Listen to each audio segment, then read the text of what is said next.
Hello guys, I am here to talk about some good sketchbook habits to keep in mind while working on the go.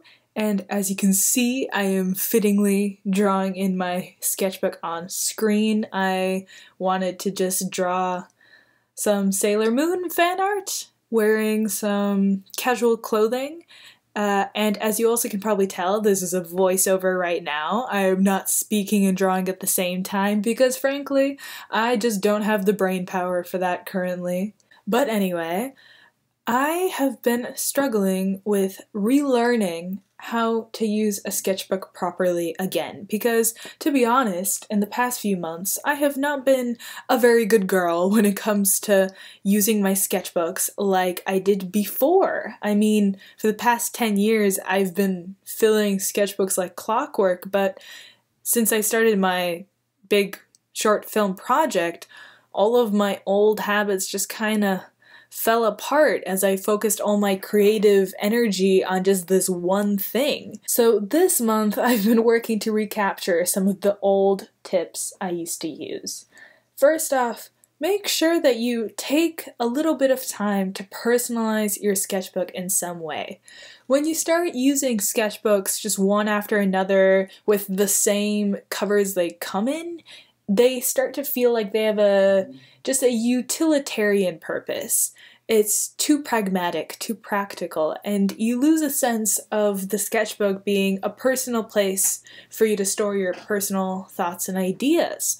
So try to mark it as your own, and I've found that it helps me feel more comfortable and almost trusting of the notebook. After that, I recommend using the first few pages as a place to put some sources of inspiration.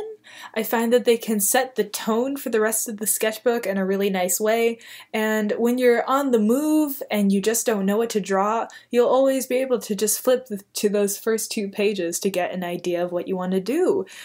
So for example, for me, I just have a few words of support and encouragement for myself when I feel down, and I just have a few pasted in magazine clippings, and they just help give me a few jumping off points when I'm sketching. Next, I recommend using pen and ink and all these materials. Like, pencil just gets so boring so quickly, and furthermore, using different materials can make you experiment in ways that you wouldn't have done so otherwise. For example, obviously ink forces you to not erase, and that gives you a chance to develop more confident line. Sure, in your sketchbook, you're probably going to make a few shitty drawings with a pen because you're going to make mistakes and you're not going to be able to erase them, but please just keep going and don't be afraid of having those ugly drawings in your sketchbooks because your sketchbooks don't have to be pretty.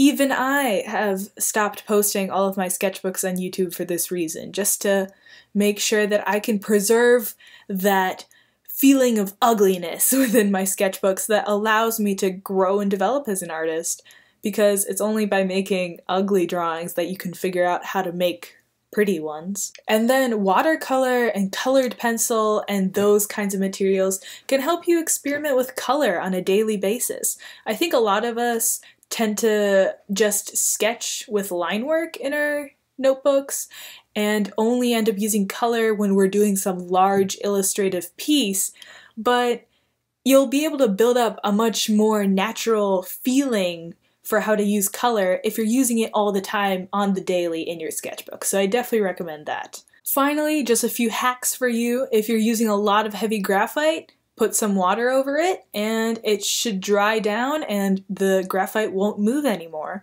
And also, don't be afraid to stick a post-it note over any drawings that you don't like. Other than that, that's pretty much what I have to say about keeping a sketchbook. So now that you know how to use a sketchbook, go out and make a commitment to try and use it every day.